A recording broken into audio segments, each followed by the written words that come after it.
Welcome to the OBR Streaming Network. My name is Brad Ward. This is a brand new edition of the React. The always fantastic Pete Smith will be joining me momentarily, just running a couple minutes behind here tonight. So instead of making you wait, I thought I'd hop on here, get this baby started. What's up to the chat? Good friends filing in. Appreciate you being here. Hit like and subscribe and that notification bell so you know every time that we go live here at the OBR. Paul Spencer subscribed for 42 consecutive months in a row. Wow. Good stuff. Good evening, Gregory, Logan, DeAndre, Bach, Larry, everybody. No, you're not, Paul. Don't let anybody tell you any different. You're a tremendous slouch. So what's going on, Jason? Yeah, so we've got news going on here. Of course, the Browns hired their offensive coordinator today, Tommy Rees, and I want to get your guys' thoughts on that as well as give you some of mine.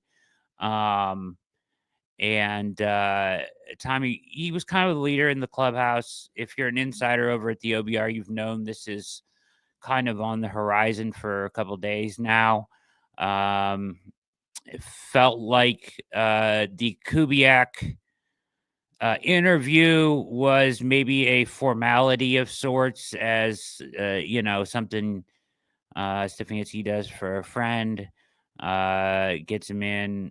And the reason that I was concerned that the Kubiak thing would never really take form is because he would want to call plays. And I never thought that this always felt to me like we were going back full Stefanski, taking over play calling and just headed back that way. Yep, Pete's coming. Don't worry, Pete will be here, folks. I know. Yeah, and Jason, you mentioned you wonder if Bevel wants out of Miami. So a lot of people criticize this hire, and I understand why you can be critical of it. He's 32 years old. He's super young. He has not had a ton of experience. Obviously played at Notre Dame, OC at Notre Dame, OC at Alabama and Saban's last year, hired to the Browns as a tight ends coach. And if the Browns did not give him this OC job, he was going to go elsewhere because in the last few days, well, let's see, go back in the last few months, he finished second to Belichick for the North Carolina head coaching job.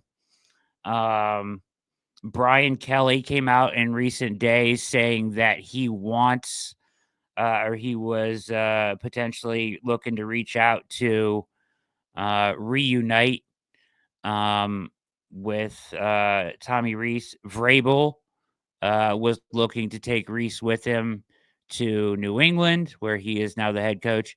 So for whatever reason, Rees is a popular name, right? And whoever's been around him and spent time with him, they like him and they want him to be on their staff. So an up and coming name, and the Browns acted quickly and got the hot candidate, as Paul says. Absolutely. So, but you got to think about what's going to take place here. So for me, I envision, we're pivoting back towards Stefanski, right? You heard it from the linemen. There was no identity. There was kind of a lack of belief in the offense they're running this year. Out goes Dickerson. Out goes Dorsey. In comes Bloomgren, who is an extensive background in running all kinds of schemes, but pro scheme rushing attacks at Stanford, 3 years as a disciple of Bill Callahan's, a guy they talked to last year but didn't want to leave the Rice job, was available this year. That happened like that. Boom, he was hired right away. So that one was there, and Callahan gave the nod on that one. And then they kind of they interviewed 5 guys, and then they land on Rees, which it seemed like was the leader in the clubhouse the whole way. I see Stefanski going back to calling plays. I see them going back to the offense that made Stefanski successful when he was here. Yeah, they will have to Kelly. They will have to find a tight ends coach. And my question, and you bring up a great point. They haven't had a quarterbacks coach in some time. And I would really like to see them hire a quarterbacks coach this year. I brought this up last time. Pete will be here, Paul. Don't worry. He's just running behind. But I would like to see them hire a quarterbacks coach this year. I think that it makes sense to bring somebody in, no matter who you're bringing into this quarterback room, to have somebody that can work just with the quarterbacks. Because here's how I envision Rees brings a lot of experience from the college game, but what you're going to get is this pivot back to Stefanski.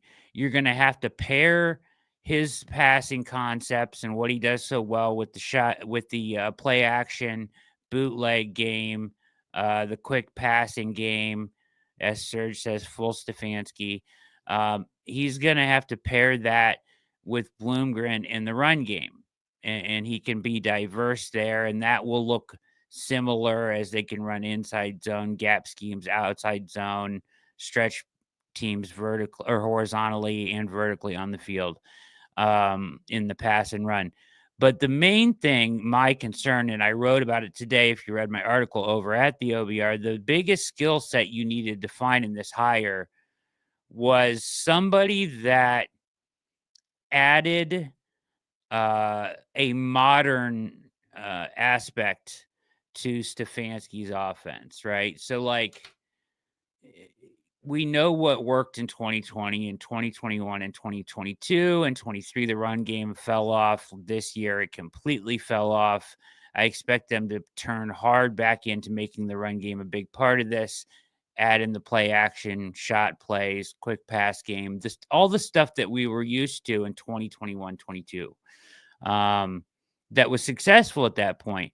But one of my criticisms of Stefanski, even though I am an advocate of him, is that he never at times modernized the offense in the ways that we've seen McVay and this way that we've seen Miami and even Shanahan. They haven't used motion as much this year. All the penalties, pre-snap penalties. Like, so Rees's job, as I see it, would be to look at this thing, at what Bloomgren and Stefanski put out there. Here's your playbook. Here's what we're running. Look at this stuff. Dress it up, right? Modernize it, dress it up. Let's get motion going here. Out leverage people. Let's unwrap some defenses with the motion. Let's get free runners off the line. Let's make the run and pass look the same using newer formations and exotic formations. But like, this is the stuff where I see Tommy having an impact, right? Taking what they're doing and adding an aspect to it that adds a level to it and modernizes it and uses motion more. They have to use motion more. There's a direct correlation between pre-snap motion and offensive success in the NFL. And the Browns' lack of ability to do it successfully is it's kind of outrageous. So that has to be a part of this moving forward. So for me, he is really important in making sure that what Kevin's doing, what Bloomgren is doing together has a twist and adaptability off of it and creativity added to it. So you can't just go back to the 2020 offense and run it, right? It has to be the 2025 version of this iteration of Stefanski's offense. And a lot of that creativity and additions to it, which should be in big part the motion game, and aspects of the run game and wrinkles to the pass game should come from a guy like Rees, who is held in high regard for being a forward thinker and creative. So that's where I see his role here, obviously, in just making this the newer and better version of the offense that we know that they want to turn back into. So that's the hire. That's what he has to provide, in my opinion. He has to make it 2025 and be able to adapt not just season to season, but week to week, quarter to quarter, series to series. Defense is stopping you. This is an answer. He's got to be able to provide additional answers in ways that they can adapt this offense when defenses figure out ways to slow them down. So that's Rees's role for me. All right. Also, breaking news before the show: the city of Cleveland. Unbelievable. This stuff just never ends. Ridiculous. You're watching the React, by the way. Hit like and subscribe. Pete Smith, I know you're all waiting. He'll be here shortly. Cleveland files a lawsuit against Browns stadium move to Brook Park. This will never end, and it's never going to do anything. Cleveland City officials filed a lawsuit tonight against the Browns as they continue to try to keep the NFL team playing in downtown Cleveland.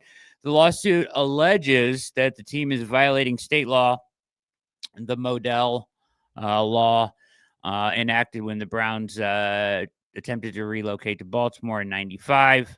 The city is accusing the Browns of accepting more than $350 million in taxpayer money, and then moving while accepting that money is violating the Modell law. So that's kind of the gist of it. According to a news release from the city, the Haslam Sports Group, current owners of the Browns, are attempting to circumvent the law through a hastily filed federal lawsuit aimed at evading compliance with the Modell law, arguing it does not apply to their potential relocation. I don't know if it does, but here's what the city is saying. The Modell law is clear. If you take taxpayer money to fund your stadium, you have obligations to the community that made that investment possible. Listen, the thing with this is like, it is silliness, waste of time and money. Yeah. Is this what the law was created for? No. They're taking a law that was created to make sure that the Cleveland Browns didn't move to St. Louis or Los Angeles and trying to stop them from moving to Brook Park. Which to me is not I guess, wouldn't be negotiating in good faith or the proper application of the law, right, Alex? It seems like a reach, right? Like they're moving like 15 miles. What are we talking about here? This law was put in place to stop what happened the first time, not to stop them from moving to Brook Park. So we'll see what happens there. But yeah, I saw that Texans out on Deontay Johnson. Yeah, it's across the street from the Cleveland airport. Exactly, Serge. So it seems like the city is trying to put up a good fight. You know, Pete has been, and he'll be here shortly, but Pete has been steadfast in the idea that the city is just putting up a show of a fight here, so they can say that they fought this thing in the end, and ultimately the Haslams will be able to build the dome. So we'll see.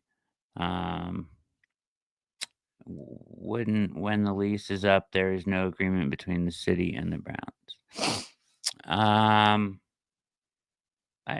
I don't know. I mean, they can extend the lease if they need to, in the stadium. so that they can play there until whenever the dome is ready. So I'm sure that won't be an issue. But yeah, I don't even, as Peter said, I don't. This is more about a show of resistance by the city. Do they really think they're going to stop it? No, they're just trying to show and act like they're going to stop it. It's going to end up the dome is going to be built, and so even the Haslam said they're eager to um, get into court and get this sorted out. So we'll see what happens, but once again, on this show, we continue to contend that this is just um, not being applied in the proper way, and just a show of resistance from the city. So, Tommy Rees hired as your OC. So you've got your 2 hires on the offensive staff. You will need a tight ends coach. You will need. I would like to see them hire a quarterbacks coach. Lots of rumors around quarterback we're going to talk about tonight. Sam Darnold looked awful the other night.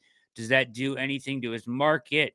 Do you have interest in Sam Darnold anyways, even though he looked awful? Let's see what Pete thinks about that. But,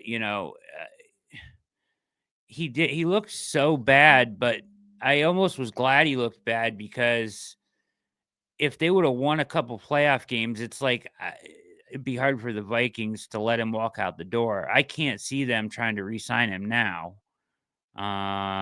And maybe his price has dropped significantly. So, yeah, maybe he priced himself back into range, Serge. That was the hope for me. He did look scared. He looked like he was seeing ghosts like the good old days. Zero interest from some of you guys on him. Okay. He had a hell of a year. Don't let the one game fool you. He looked good all season long, and he's better than some other options out there. We've got the whole Dion stuff here.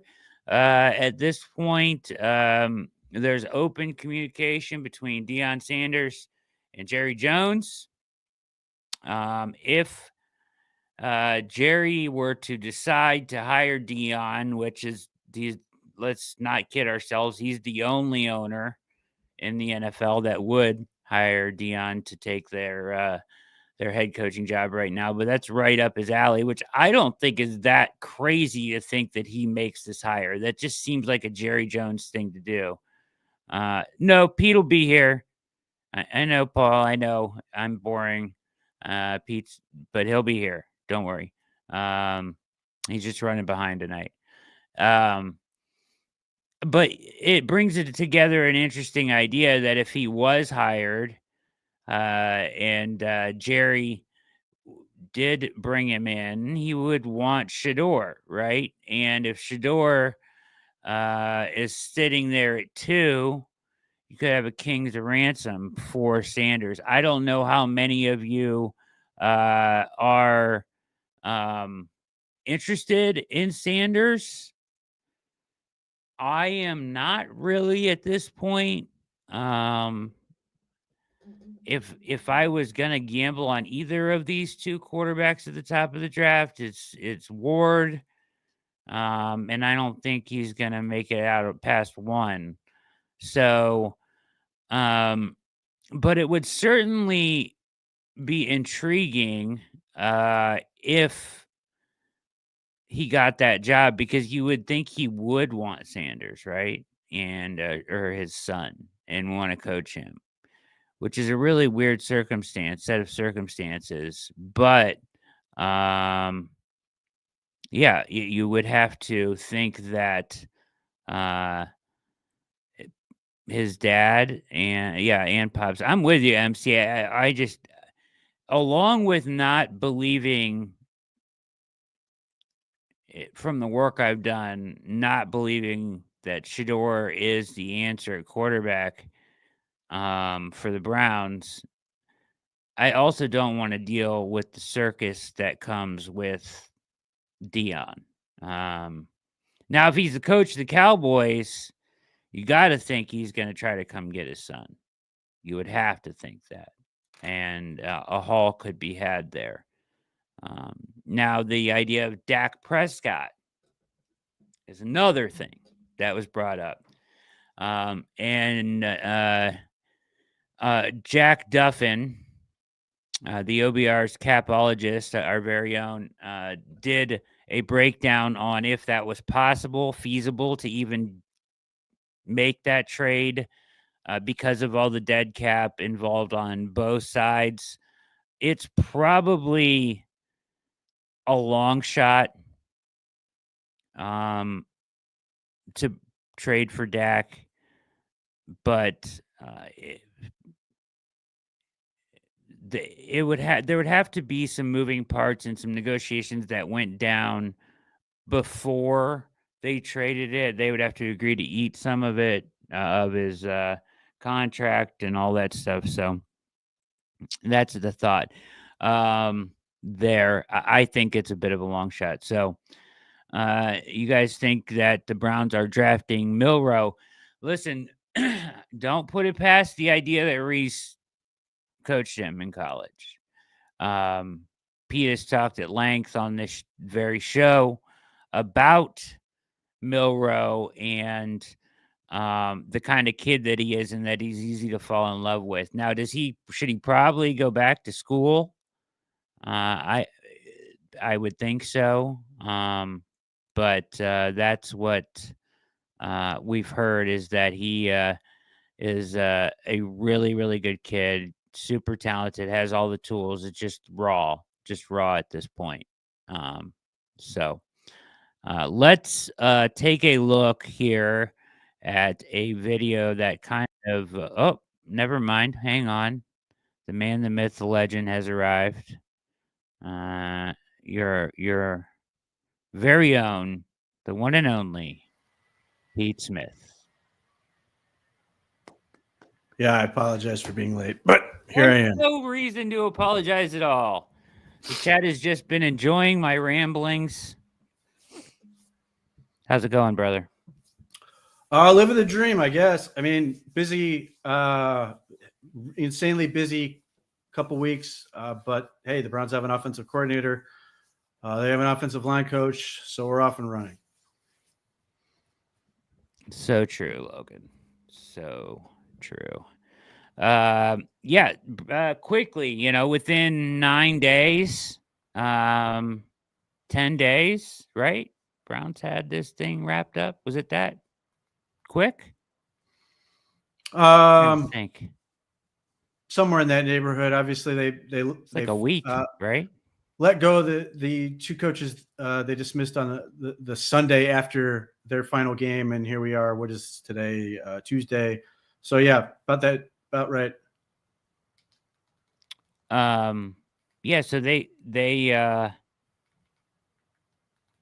got that done in quick fashion. 5 interviews. Tommy Rees is hired today. I talked a little bit about my thoughts on the hire, and kind of what I wrote about last night and just kind of what you envision for him. Obviously, I think with Rees, we're talking about Stefanski calling plays and hoping that Tommy Rees can add some creativity and adaptability and modernize what Stefanski and Bloomgren are going to put together. What are your thoughts here? I mean, I'm a big fan of college coaches because of the fact that they are from where the innovation's coming. I'm a fan of getting younger coaches and again, the college experience because they're accustomed to relating and communicating with players who are entering the league now. That is allegedly a strength for Tommy Rees coming into this job. And then, yeah, I mean, I think, I want to keep pushing boundaries as far as what Kevin Stefanski wants to do, what he's been comfortable with. It sounds like he's inclined to do that already. So those type of things are interesting to me. And now, if Tommy Rees is also going to be involved, if he's also given the title of quarterbacks coach, or if they're just going to say he's doing it by virtue of being the offensive coordinator, he's obviously going to have input on quarterback. And, it's other than the one he actually coached. It's curious to see, like, what is his perspective of the college quarterbacks coming out, because he would have potentially worked to recruit some of them, scouted some of them, so on and so forth. So there's an interesting dynamic there as well. Yeah, some familiarity with the class, all that, right? So,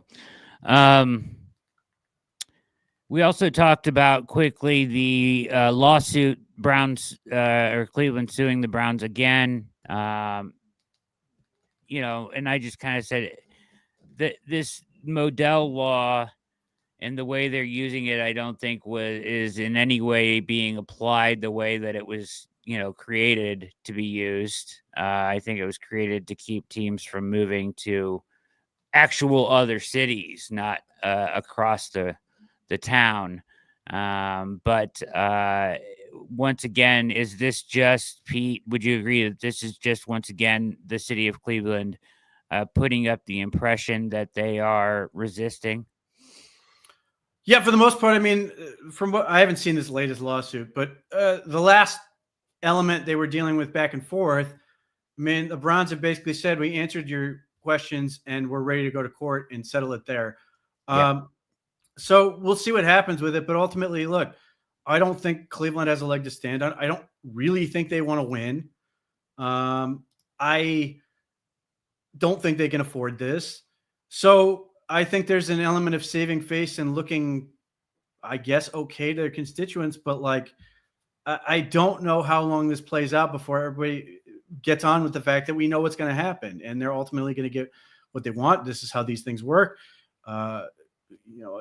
Certainly not just limited to sports, but just billionaires tend to get what they want. So, I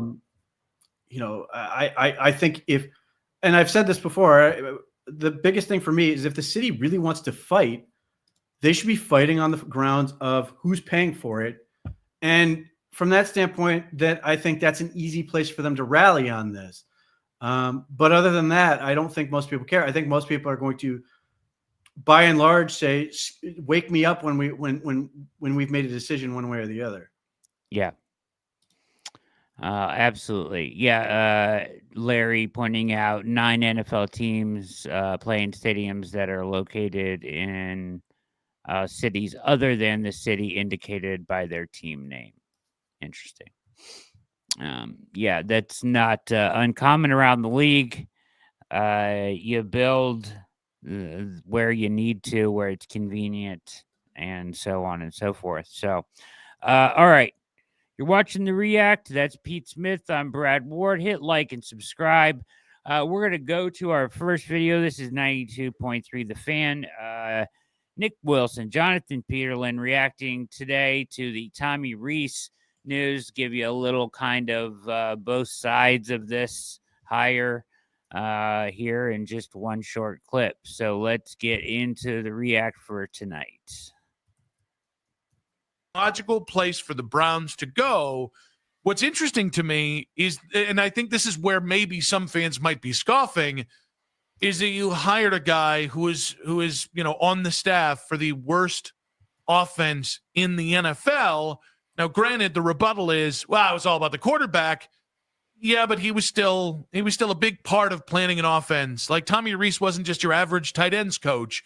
He was in a room where he had some say or some sort of input, and it was the worst offense in the NFL. Yeah, I think they're going to put a lot of that at Ken Dorsey's feet. I'm not listen, when that many impressive people around that have been around Tommy Rees try to hire him back, there's clearly something to him. Is it bad that if Mike Vrabel hired him, I'd be like, oh, okay, I get what Vrabel's doing. You'd just be like, wow, Vrabel in 1 year hanging out with him was like very, very impressed with this guy.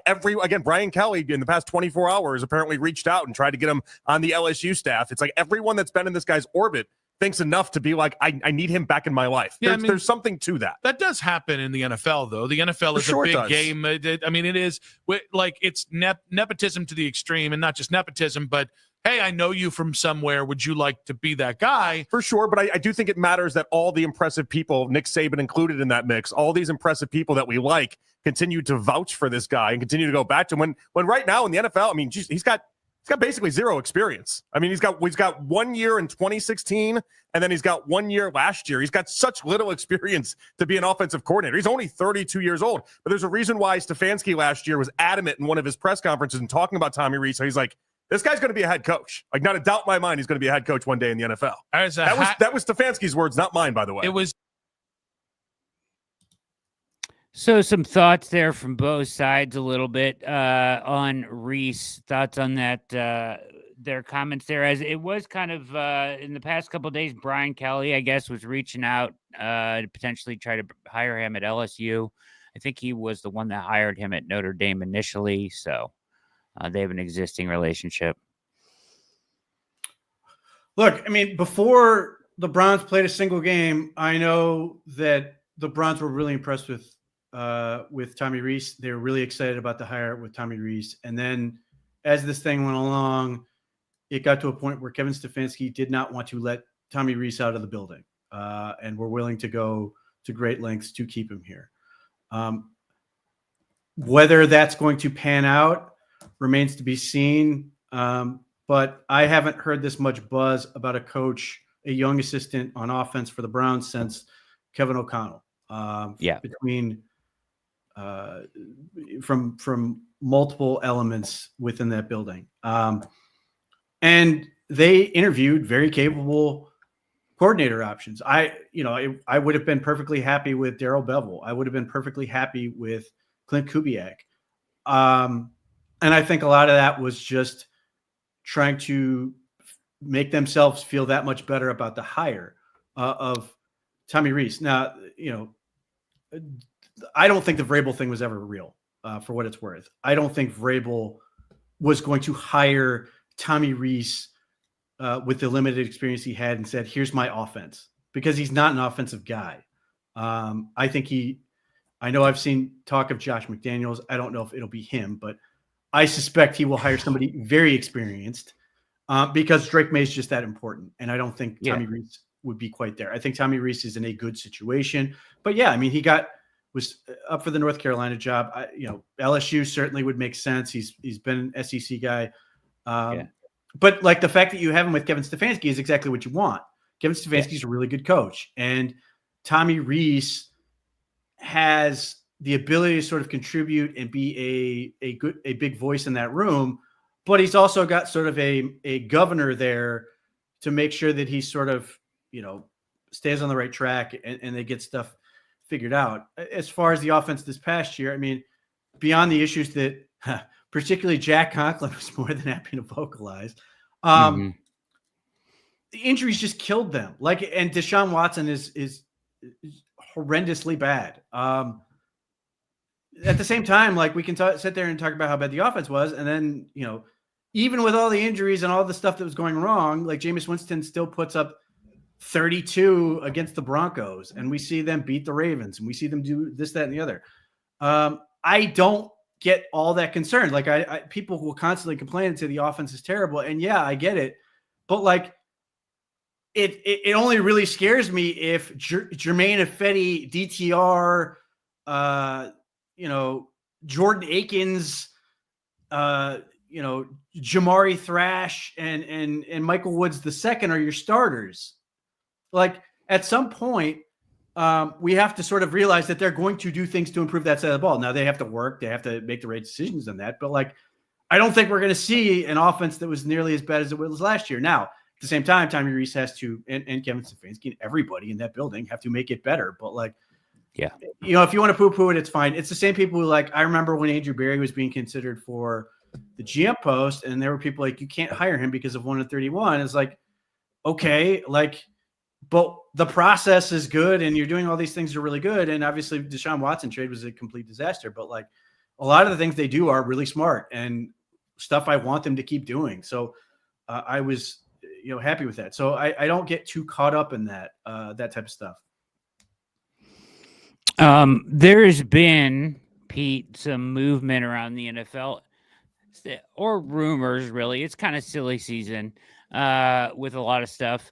From now until free agency and the draft and whatnot, there's going to be a number of rumors and whatnot. But there are rumor of potential quarterbacks getting, jostled free due to certain situations. And we know of a couple guys that are going to be free agents. So, what we're going to do here? We're going to go to Joey Ricatone for his thoughts on the Browns and what QB they should be interested in free agency.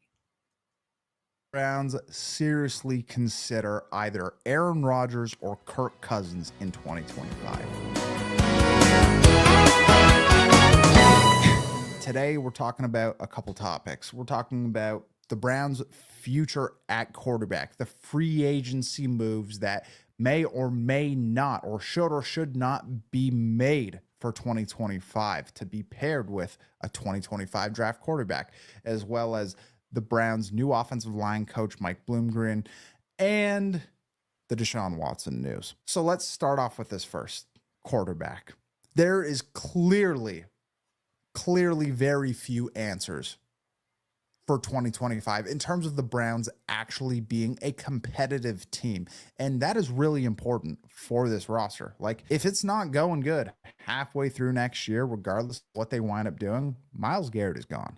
Like, they are not going to keep these guys around and waste their career. I think that Cleveland actually does have too much respect for their players in that manner, which might sound crazy, but they've shown in the past, like, they do right by their guys. Donovan Peoples-Jones from Michigan, went to Michigan. They traded him to the Detroit Lions after they were clearly done with him last year.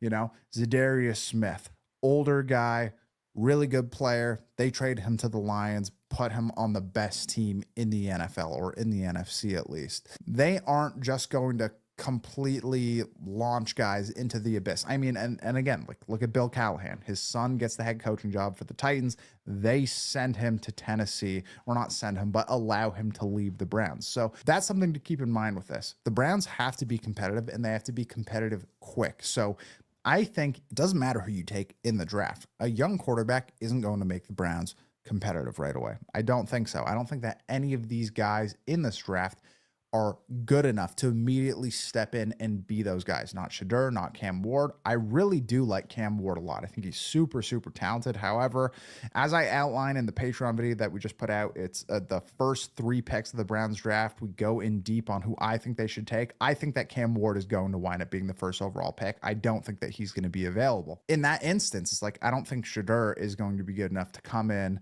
and resurrect this offense right away in a brand new system.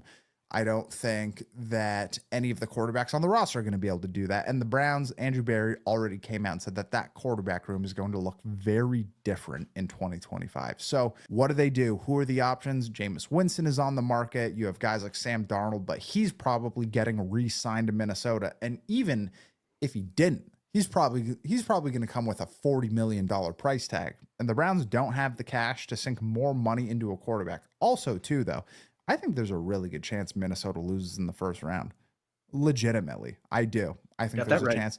Sam Darnold, he could walk in, he could piss down his leg, and then next thing you know, the script flips on him, right? So that's reality there. Then you have some draft experts saying that in that instance that he does perform well, they're going to be open to trading J.J. McCarthy. That part is crap. Okay. Let's go through this. There's more on this later, but let's hit it right now because Joey was so kind enough to bring it up. The Darnold stuff. I saw you talking about it today in the Slack. So we were talking during the game. I actually think that his performance was so poor and he looked so distraught and out of sync that if they would have gone into the playoffs and won a couple games, like, I think Minnesota's re-signing him. I don't think they're re-signing him anymore. I think they're moving on to JJ. And I think he'll be a free agent. And I don't know what he's going to command after that performance. The postseason matters big time. I mean, this is the last thing people are going to remember from him in this season, that he played well throughout. Now, if you're smart, you remember all the games that he played well in.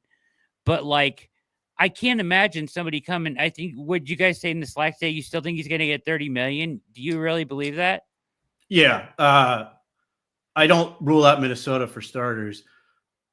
for a number of reasons. But the bottom line is like, yeah, it looks awful that they were terrible in a playoff game. And, you know, I've seen Kyler Murray look worse, and he's got a $200 million contract. I think what will happen is ultimately, you know, That's different though. In a little, you know, about 2 months from now, most people will have moved on and then realized, holy crap, we need a quarterback. And they're going to go, oh my God, who's credible at this? And then they're going to realize, oh my God, it's Sam Darnold's our best option. And we have to give him a whole lot of money because we don't want to lose a bidding war for him. And he will get somewhere. I've talked about this before in terms of the Geno Smith, Baker Mayfield, and then that number escalates. 3 years, you know, 100 at this point, $100+ million.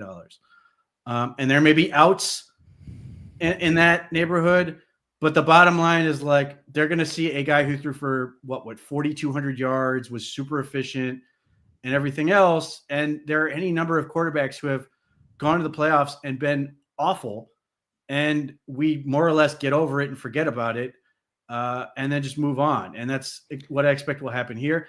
And the reason I don't rule out Minnesota is because, one, JJ McCarthy, and he was never going anywhere. This is one of the dumbest ideas that anyone ever had. They were never going to trade him, because if let's say they re-signed Sam Darnold and he got hurt, they would then have no quarterback again. Like they would literally have traded the one guy. And if they were going to trade him, they would get, like, let's use the Browns as a, for instance, second pick and then some, because most people are conceding that he would be better than any of the quarterbacks in this class. Well, Minnesota has all the leverage, and they've already paid him out a whole bunch of money, like most of his rookie contract. So there's very little left over these next couple of years. He costs next to nothing, but that he's not going anywhere. And now Sam Darnold, they can theoretically re-sign him. And for the same reason, if JJ McCarthy comes back out, he had knee surgery. If he were to get hurt again, they don't want to be in a situation where they have nothing at quarterback. So I think that becomes a very real possibility. And if he gets out of the door, I do agree with you. It's going to be interesting because I don't think Sam Darnold's interested in New York, the city. And yet, two of the teams that need a quarterback most, who are just desperate, are New York. Both teams that play in New Jersey anyway. Both New York Giants and New York Jets. I don't think he has any interest going back to the Jets, but even if the Giants, I think they would have to overpay him substantially to get him to go there. But like, if New Orleans were to cut Derek Carr and figure out a way to make that work, they could be in the market for him. San Francisco could be in the market for him if they don't want to pay Purdy. There's a lot of these teams in sort of this area where I think those are a real possibility. And I don't think the Browns are interested in making a substantial investment at quarterback, which he will still command.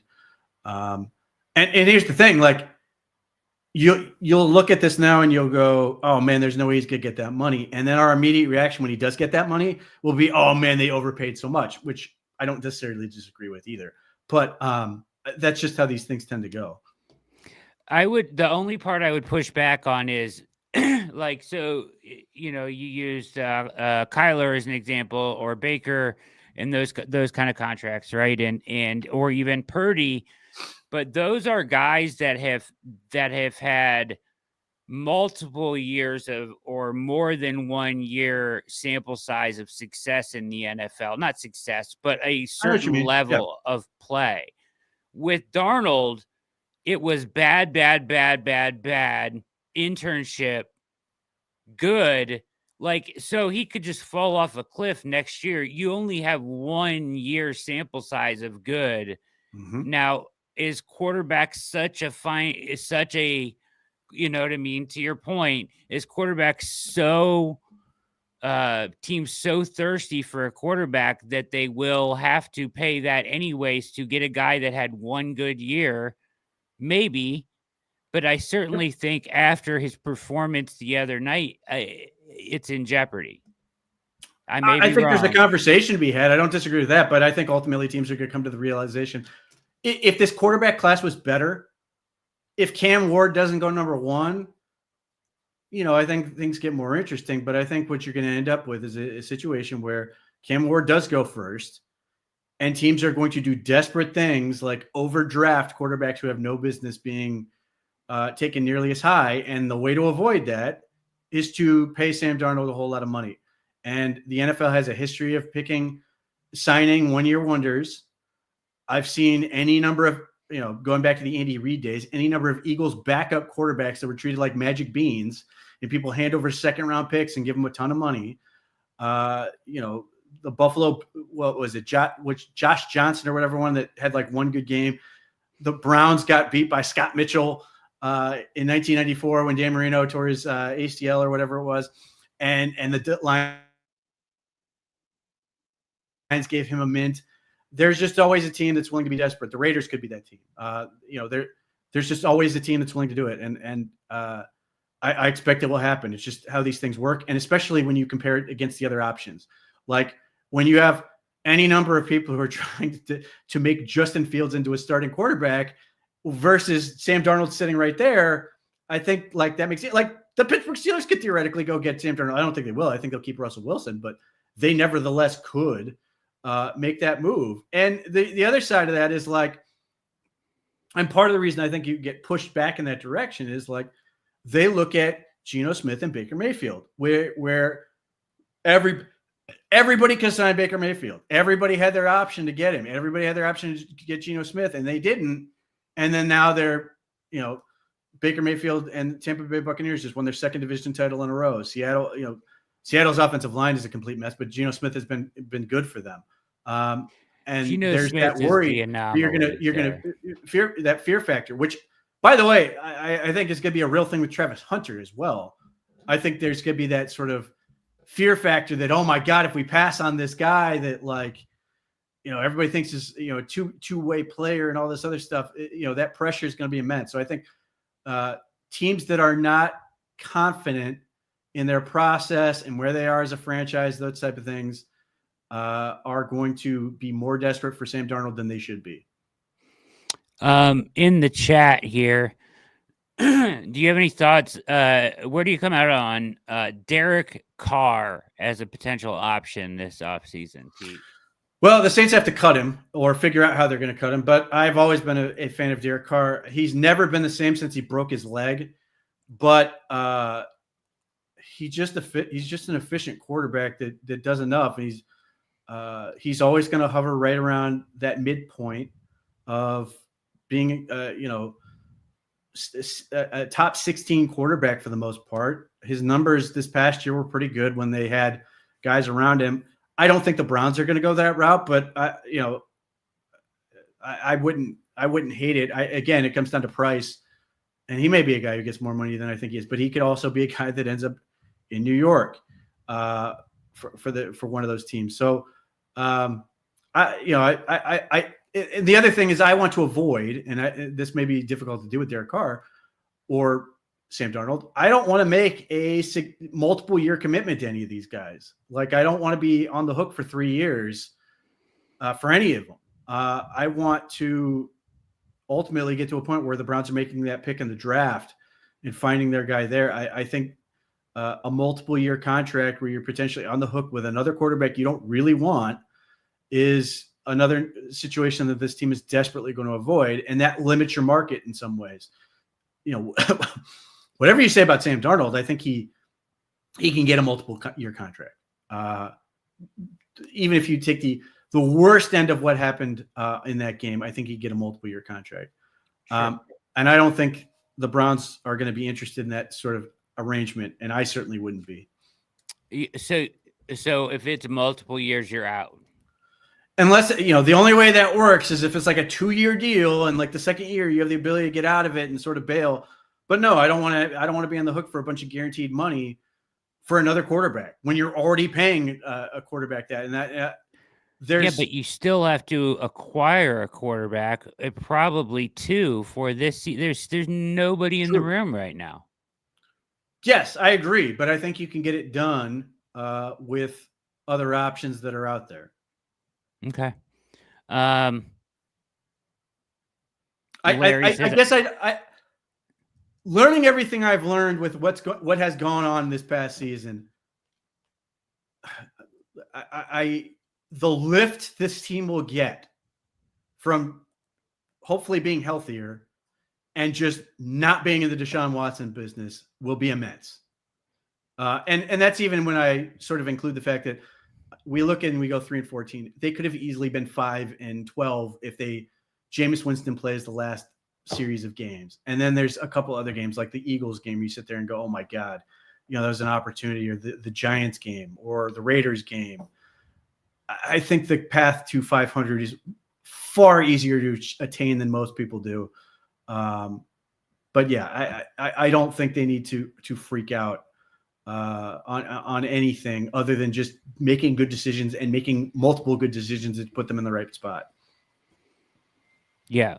The biggest of which after the coaching staff, though, is who's going to be quarterback. It is now with coaching staff more or less figured out, it is the thing.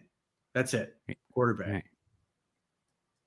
To give up for a guy like that. I don't think I would want the Browns giving up the second overall pick for a guy coming off of a meniscus surgery who hasn't played in a year. Like, we've seen this story before, and he's still a young, unproven player. So where do they go? Jameis Winston proved to be too turnover prone. And I think there's a ton of value there. If you found the right rookie quarterback, bring him in. There's value there in terms of leadership, mentorship. But like we said, the Browns have to be competitive early on. So it really comes down to two guys, Kirk Cousins or Aaron Rodgers. I think that there's a very realistic chance the Browns make runs at these guys. Ian Rappaport came out, he said it. So I'm not even claiming this. Like, it's out there in the ether. It's a legitimate conversation that's being had, but who works better? Is Aaron Rodgers a legitimate option, Pete? Absolutely not. They will never call him. They're never going to mess around with anything related to Aaron Rodgers. And I would agree. What they just dealt with is the ultimate example of why they're not going to mess with it. Aaron Rodgers is toxic in terms of what he does to a locker room. Like, if what we've seen, because here every Browns fan in here listening to this or in general is hoping that the Jets keep Aaron Rodgers and Devontae Adams, because they're hoping that Garrett Wilson gets so fed up that he will demand a trade and that somehow Cleveland will get him on a Jerry Jeudy-like trade, which won't happen. But yeah, if Garrett Wilson could get himself out on the open market, there will be people we will see any number of fans on social media or our forums or anywhere else try to come up with a way to get Garrett Wilson to Cleveland in a trade. And that is the Aaron Rodgers effect. That is what he does. I've watched Connor Rodgers, who does the draft stock exchange and is really good there. He's talked about when as a poor man that has to cover the Jets and the Mets and all these other things. He talked about like the target share from when they got Devontae Adams versus Garrett Wilson. Like, if you look at Garrett Wilson's target share over the course of the year, you're like, oh, it's no problem. The second they got Devontae Adams, Garrett Wilson's target share dropped like a rock. He's one of the best receivers in football. Like, and they made him into a nothing at the Jets. Yeah. Like, no, absolutely not. Like, he is absolutely he is poison. In addition to the fact that there are health concerns, in addition to the fact that he wasn't good, but he went to the Jets and he was worse. There are multiple layers to this. Like, it's easy to point to this and go, Zach Wilson had more wins than Aaron Rodgers did. And it's true technically, although I would point out that, like, part of the reason that happened is because the Jets defense was so good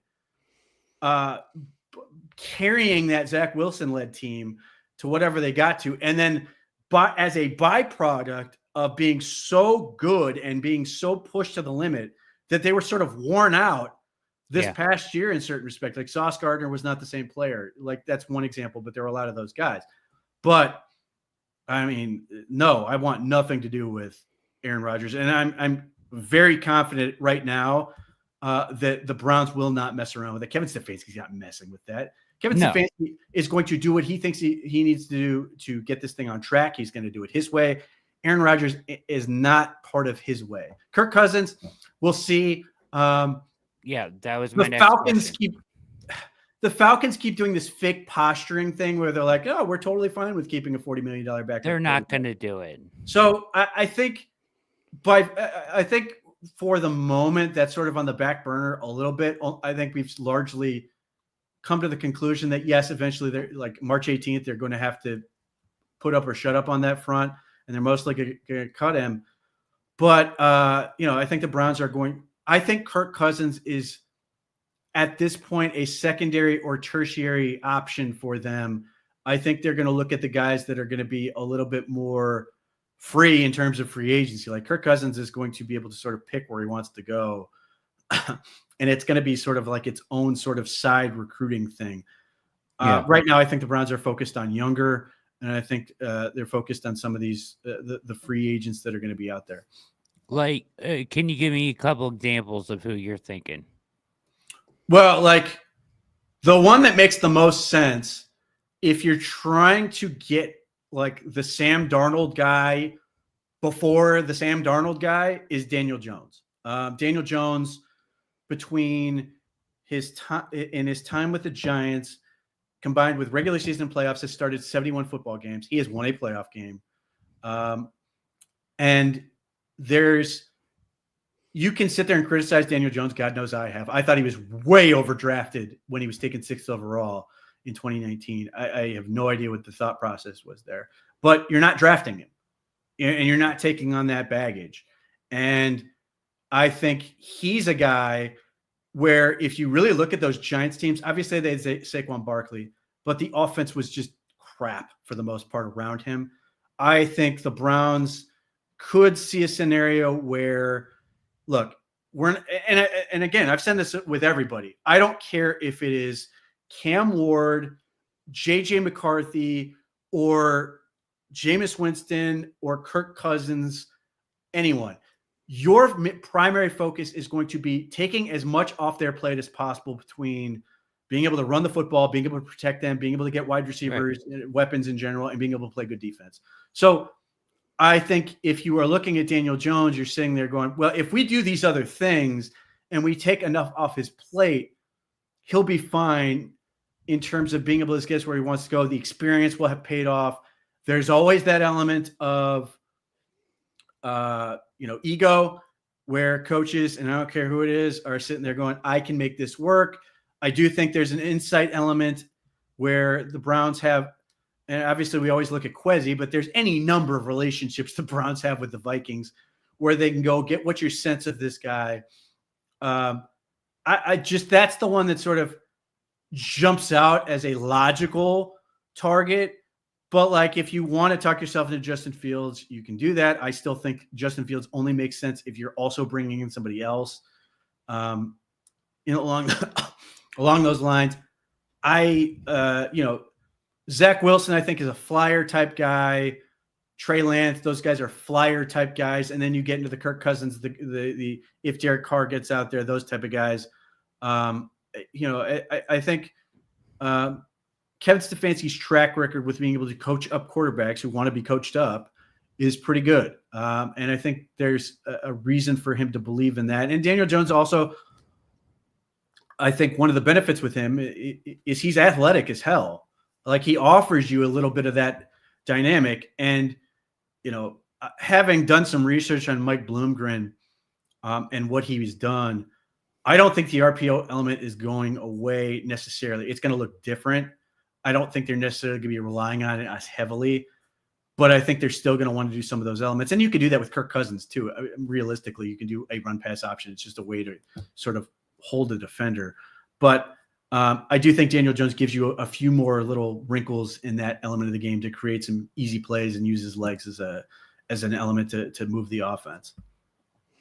A sneaky name that was mentioned in that ESPN article couple weeks ago was Kyle Trask. Yeah. So Kyle Trask is interesting because we have no idea what he is. Right. He was a second-round pick who was drafted when they had Tom Brady, and he was sort of being groomed to be the next guy. And then they brought in Baker Mayfield because Baker Mayfield basically said, he turned down more money to go to Tampa and said, I just want a chance to start. They competed. Baker Mayfield won. And so Kyle Trask has never really done anything outside of preseason. Now, he's huge. He is a giant man. He's like 6'5", 230. Yeah. I don't know that he offers much in terms of mobility or anything. He's just sort of a big guy. But, that's an element of our team's going to be the higher on tires. him. Yeah. Because he's been in a system for so long, he's had to learn multiple offenses. And so that's another wild card. I have no idea what his market's going to look like as a result. But yeah, he's another guy where you could sort of take a flyer on him. Yeah. And bring him in and see what he has to offer. But like, I can't say I've watched any Bucs preseason games over the past couple of years he's been there. And I think he's thrown something like 27 passes in his career in the regular season. So, I mean, it's literally an unknown. That does not mean he can't be good.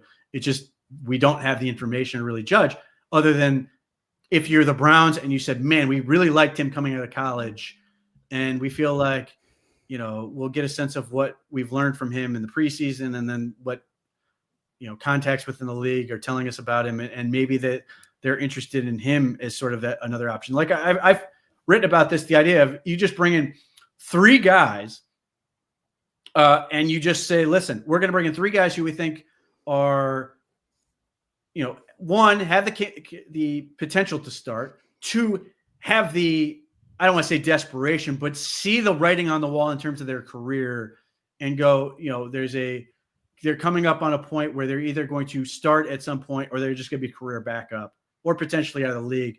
So there's an extra motivating factor there, competing and then just trusting your coaching staff to do it. Now, the challenge there is obviously going to be managing reps in practice and certainly team reps in practice.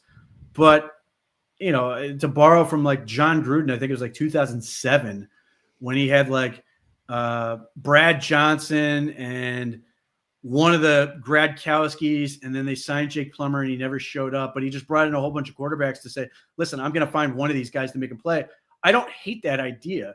And ultimately you're going to end up cutting the third, whoever finishes third, because the third guy is going to want to sign up as probably a backup and a better opportunity somewhere else. So be it. Yeah. But then you can also sign these guys to contracts with incentives where basically, if you're the starter, your pay is basically dictated by snaps relative to the season. So if you're a starter, you're paid more like a starter.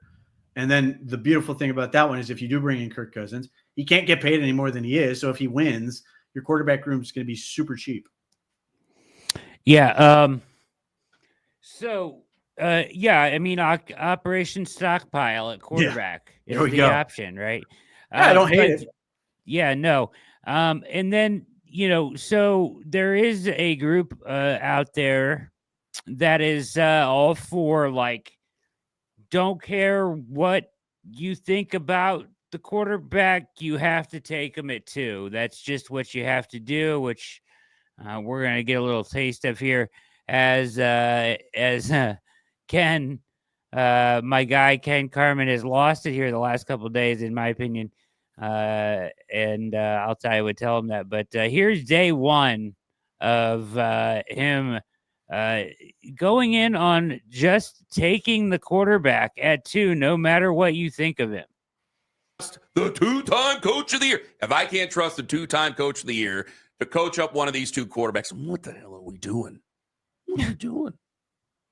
It's insane. But I'm not thinking This about is that. insane. I think Stefanski can coach a Then quarterback take up. A quarterback. Yeah, I'm yelling at you. You want to take a quarterback, so I'm sorry. I'm not. I'm yelling at you. I'm not at this stage on January 13th. I'm not 100% all in. Got to take quarterback no matter what. The work has to still be done. If the 2-time coach of the year is the 2-time coach of the year, then you take a quarterback because he's supposed to coach a quarterback. If Kirk Cousins with his old ass can take care of it, then why can't he do it with a brand new guy? Why can't he do it with a brand new guy?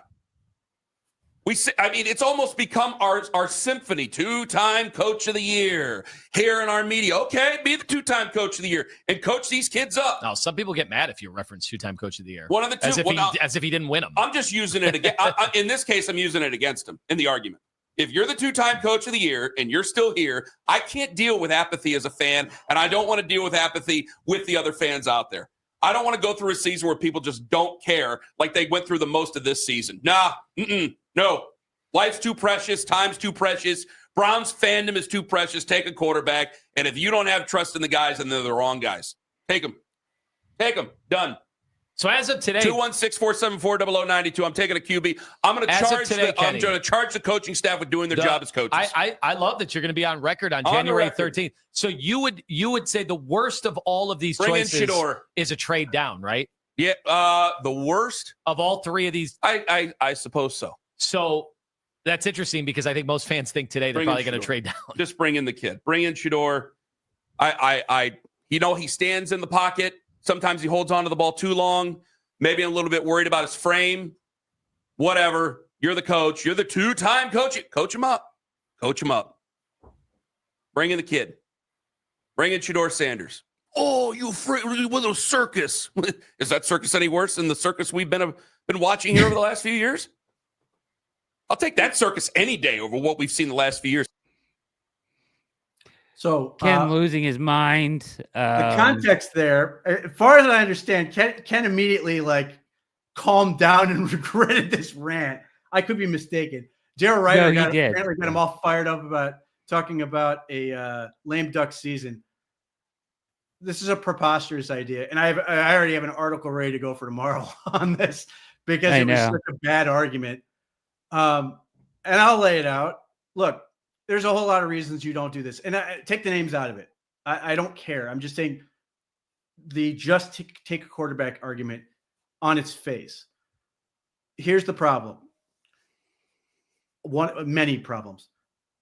There are 2 times where the Browns have had top picks and were faced with a choice of just take a quarterback or take a special football player. Those 2 times, 2007, Myles Garrett, 2007, Joe Thomas, Adrian Peterson, and Brady Quinn. And I want to put this in context. This was the conversation at the time because this becomes important for 2017 for the people who want to rewrite history, and it's crap. 2007, the argument was Joe Thomas, Adrian Peterson, or Brady Quinn. 2 of those guys are going to end up in Canton. I don't know if Adrian Peterson's in there yet, but he will be. Joe Thomas inducted. Brady Quinn, they still got Brady Quinn. And they got Brady Quinn anyways at 22. But yes, but at the time, this was a very heated discussion. Okay. They didn't take the quarterback just to take a quarterback. They took the offensive tackle, Hall of Famer. 2017. Don't tell me about Patrick Mahomes. I ranked the quarterbacks that year, and he was my number 1 quarterback. I can go back to freaking Fansided and pull that thing up if I have to. But the conversation was Myles Garrett or Mitch Trubisky. Mitchell Trubisky, Mr. Ohio, played at Menor, and there were all kinds of people. You have to take the quarterback, and then they added in all the extra local crap. The Browns took Myles Garrett. He's going to end up at Canton. Mitch Trubisky is the backup quarterback on the Buffalo Bills. That's one part of it. Now, here's the other part that's way more important in terms of what you're doing. And I'll say straight out. People will say this if the Browns were to do this and it doesn't work, and you found out that they didn't actually believe in the guy they took, but they just took a quarterback because they had to take a quarterback. Quote, then they should have fired these guys after going 3-14, unquote. Everybody will say that. Promise you that will be, people will say that, and they will hold it against the people who did exactly what you asked them to do. They will hold it against them forever. Well, you were stupid for ever doing this thing I told you to do. It guaranteed it will happen. They will absolutely be pissed off if the Browns were to take insert quarterback. I don't care who it is. Yeah.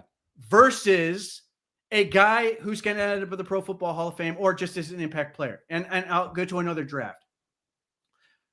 Zach Wilson goes 2nd overall in 2021. Trey Lance goes 3rd. 5th pick, Jamar Chase. Already the greatest receiver in Bengals history. 7th pick, Penei Sewell. On track to be a Hall of Fame lineman. 9th pick. Everybody thought the Broncos were going to take Justin Fields. They took Patrick Surtain, who is in the conversation for Defensive Player of the Year. And people will go, well, it took them a while to win. I don't care, man. You screw this up, it's not going to matter. Don't tell me, well, you just got to, and this is the other part. People will tell me Well, it doesn't matter because they didn't win enough because they didn't have a quarterback. So you have to make a series of good decisions. But I promise you, you'll be very happy if you got a premium position who's going to end up in Canton. Like, this shouldn't be a difficult discussion. Offensive tackle, defensive end. These are incredibly important positions. And like this notion, like, I remember this coming out with Joe Thomas, where people were mad at him because he didn't win playoff games. He was a Hall of Fame tackle. And like, are you going to sit there and be mad that you had to suffer through watching Joe Thomas, that you have to enjoy Joe Thomas? Like, would you rather Joe Thomas be like this guy who loves the organization and all these other things for the Denver Broncos? Like, come on. Like, you can complain about that in the same way that you can be mad that the Browns are 3-14, but you are going to treasure watching Myles Garrett play for this football team. You just are. The amount of games he's won, including getting them into the playoffs in any number of opportunities. So if that is your opportunity, take the guy special. Now, the other part, this is the more important part to me. If you take a quarterback and you just take a quarterback at 2, no names, and that quarterback isn't getting what your offense is doing, not comfortable, we are right back in the same mess we just were, where we go, well, we got to change the offense to fit the guy. All our hopes and dreams rest on this guy. And now we've got to change the offense. We've got to potentially fire coordinators. We got to do this, that, and the other thing. And we just did this last year with Deshaun Watson. Everybody hates it. Everybody hated it. Now everybody's pissed at the coaches for doing the exact same thing that this move would demand. Because if you take a quarterback 2nd overall, he has to work. And you're going to do everything you can to make that quarterback work. That's just how it's going to go. So no, you do not do this. You draft a quarterback you believe in. And if you don't, you don't. You do anything else. You trade picks. You get an impact player. And ultimately, you try to do the things that are going to put you in position to win. And like, you know, people don't like Abdul Carter. Fine. Just say you don't like Abdul Carter. But don't tell me he's not an impact player. And if it's Travis Hunter for you, I don't care. Don't tell me he's not an impact player. That is going to make the Browns a better football team if they take, you know, you got to check the boxes and do all these things, which I did with Abdul Carter. I laid out a thorough article on what still needs to sort of be done with him and everything else. But if you come to the same conclusion with Travis Hunter, if you come to the same conclusion with Mason Graham, whoever the hell it is, if your option is take a great player or just take a quarterback and hope it's going to work out, like, come on, man. Like, you're going to look back at this and go, this was stupid. And I'm going to remind you that, like, there were people who are like talking themselves into Brandon Weeden, people talking themselves into Johnny Manziel. When you soberly somebody tells you, hey, what if a team took a 27-year-old quarterback in the 1st round? How do you think that would go? And most people are gonna be like, it's gonna go terribly. Well, yeah. What do you think about taking a quarterback who doesn't really do any work and is a borderline alcoholic but he's really fun and this, that, and the other? Like, it's not going to work. Like, if you don't put yourself in this desperate position. And the other thing, and he didn't do it there, but I've gotten this argument, and I don't want to attack Ken. I want to address the argument, because the other thing I get is, well, then and Joey brought this stupid argument up. Then Myles Garrett's going to want to leave. What if we just listen to Myles Garrett? What if we just listen to him, where in the same press conference he says, man, I want to win the Cleveland Browns multiple times. And then Mary Kay asks him and starts putting conditions on it. Well, what if the Browns don't? What if the Browns tear it up? What if the Browns blow the whole franchise up? What if the Browns don't listen to you? What if the Browns are moved to Arkansas? At that situation, would you consider the possibility of not wanting to play for this team anymore? And then he finally gets to a point where he's like, yeah, I want to still play for the Cleveland Browns, but I guess that would be a possibility type thing. And then the same press conference, he says, I trust Kevin Stefanski. Not in those words, but he's answered questions about why do you trust Kevin Stefanski? He lays it out flat out. So that's the other part. If Myles Garrett trusts Kevin Stefanski, as he says he does, and I don't have any reason to I'm going to take his word for it, as opposed to speaking for him. If he trusts Kevin Stefanski, I'm going to assume that Myles Garrett wants Kevin Stefanski to do what Kevin Stefanski thinks is the best path forward for this team, and whatever that looks like. And that doesn't mean just taking a quarterback. He's going to say, I suspect Myles Garrett, given the opportunity, would say, do what you think is going to be best for this football team. Because we heard that from Jack Conklin. We heard that from other players coming out of the season who are saying, we got to get back to what's best for the team. We got to do this, that, and the other thing. Kevin's got to, sort of trust himself and do it like this.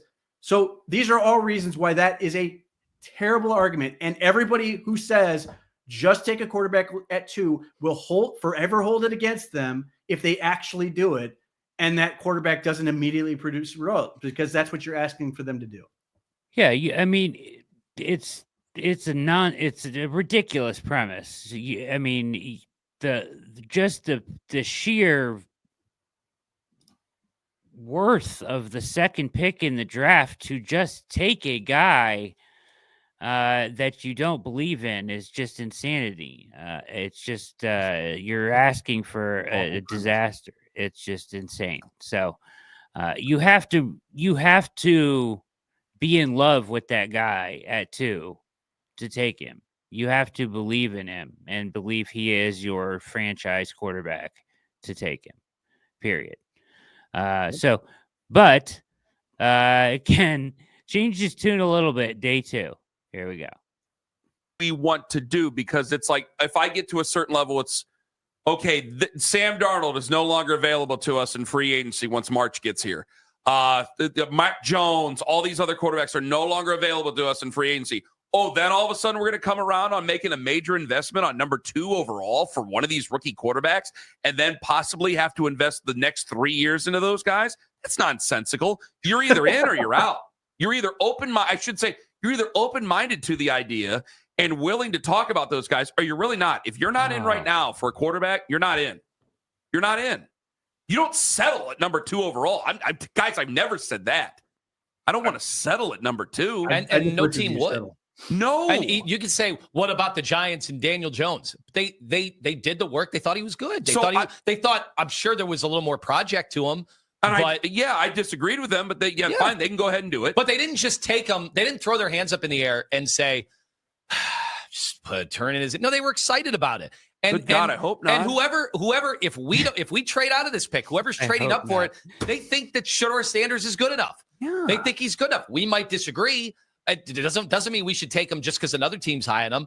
But I do think you have to understand, we're not going to be in a situation where no teams think Shedeur Sanders is good at number 2, and therefore he's not worthy of it. Yeah.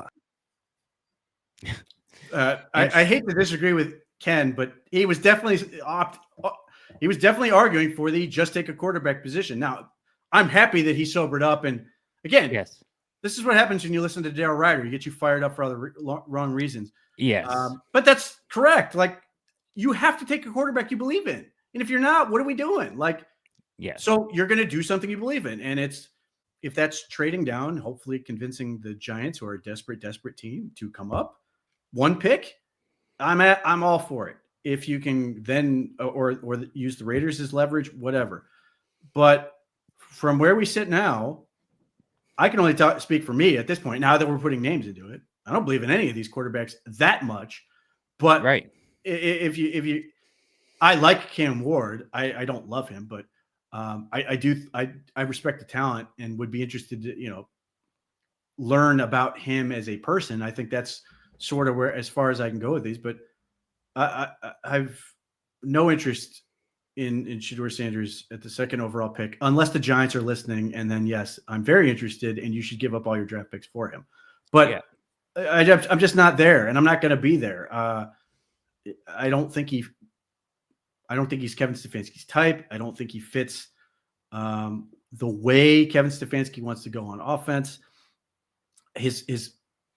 The holding onto the ball forever is a problem. Like, he is, to me, a much less athletic Teddy Bridgewater, and that is not going to work in the NFL, right? To me, I mean, I think unless you literally build a concrete barrier in front of him for protection, I think you're going to have a problem with that. And it's not to say he can't get better in the pocket and do some things that are better, but he's not athletic.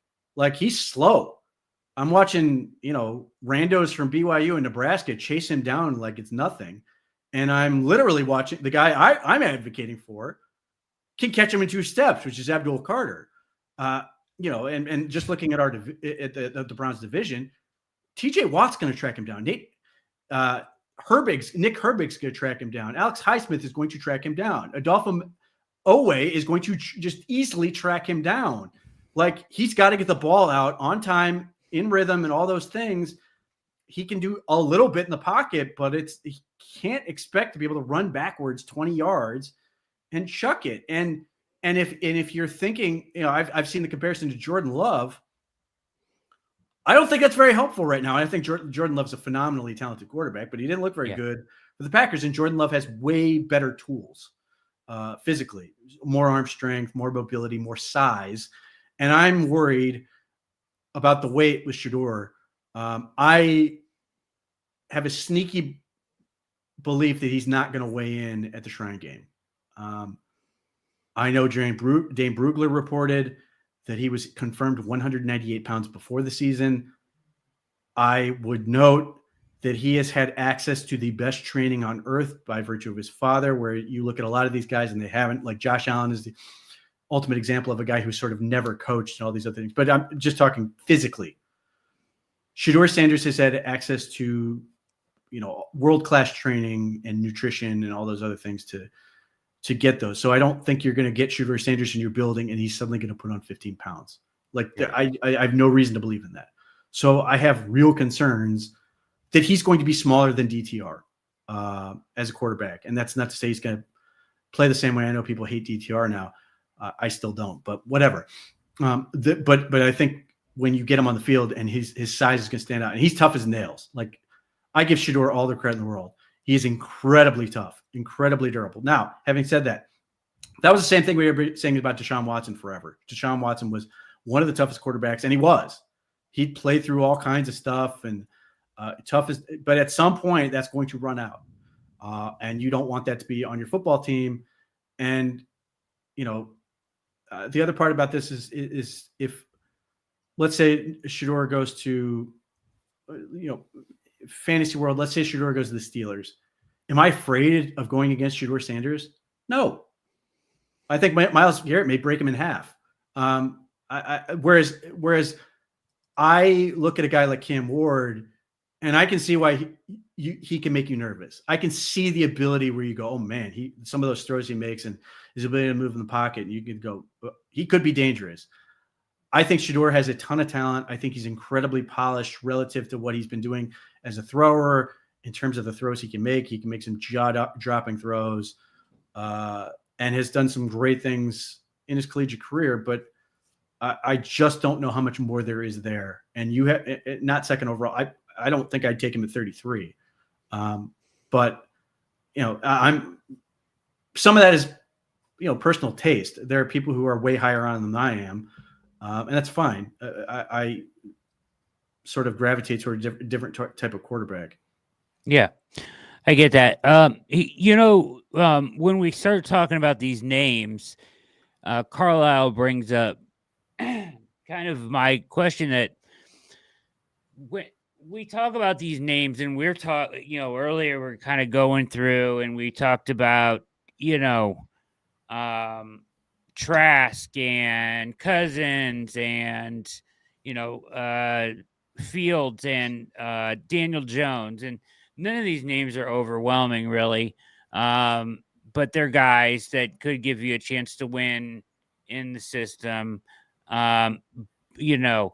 because you don't want to force a quarterback that you don't believe in. However, the Carlisle asked the question that I keep asking, and where I wonder if they don't make a bold move, should it present itself, like there could be a situation present itself where they make a bolder move because they have to win this year. And at some point, rolling the dice on 3 mid-level guys might not be good enough, or may give you a good enough warm and fuzzy feeling to have put your job behind that. It's a possibility, certainly. I think Kevin Stefanski's safer than most people do. Look, they can't go 3-14. They just can't. But again, I don't think they they're- can go anything less than. Here's the thing. If you go 7 wins or 6 wins and you have a quarterback on your roster that looks like the future, they'll get another year. But we're not talking about them even drafting a guy and developing a guy, really. If you are, it's a guy in the mid rounds, and at some point he would have to play to even show that. So what are they keeping you around for? If that is the case, then they should have fired him. To me, I think I'm saying from the ownership's perspective, or anybody else, or even the masses perspective, but they call it a mulligan year. You don't think they're just giving them 1 year to win? You don't think they have to win this year to keep their job? I think the amount of wins they need is lower than yours, I guess. And I don't have any reason to believe that they're going to go worse than 8 and 9. Just I believe in the people that are running the team in terms of running the team the way they want to run it. I cannot underestimate how much damage they did to themselves. I do too. I believe in them too. But Jimmy, I that's the thing. I think Jimmy believes in them more than we do.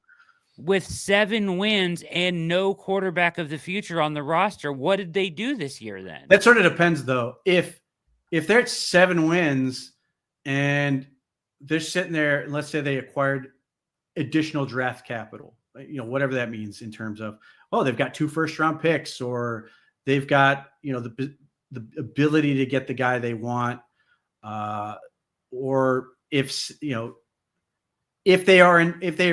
the team won, got better, and I mean, beyond the record, obviously the record's going to dictate a lot, but just the team looks to be in a significantly better position than they were the year before, but things just didn't go their way, or they were sort of like the Falcons before they got Kirk Cousins and Penix, where everybody felt like it was Desmond Ridder, and everybody's like, they're quarterback away.